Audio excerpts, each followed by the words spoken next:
হার্টের অসুখ কখনোই কিন্তু অবহেলা করবেন না। আমরা অনেক সময় দেখি যে হার্টের অসুখ হলে অনেকেই কিন্তু অবহেলা করেন, বিভিন্ন অপচিকিৎসার আশ্রয় নেন। এই কাজটা করা যাবে না।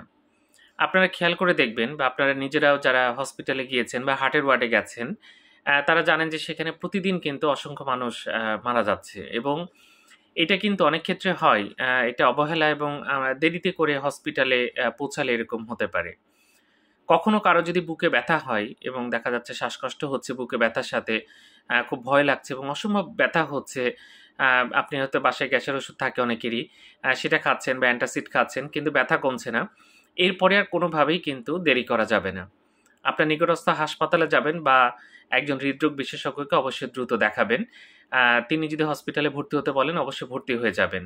কারণ হার্ট অ্যাটাকের চিকিৎসা আছে এবং ভালো চিকিৎসা আছে, আমাদের দেশেই আছে। সেই চিকিৎসা করলে কিন্তু আপনি অনেকটাই ভালো থাকতে পারবেন এবং আপনার বেঁচে থাকার সম্ভাবনাটা অনেক বেশি বেড়ে যাবে। কিন্তু এটা যদি সময় নষ্ট করেন, বাসাতেই থাকেন, তাহলে কিন্তু যেকোনো সময় খারাপ কিছু হতে পারে। ধন্যবাদ সবাইকে।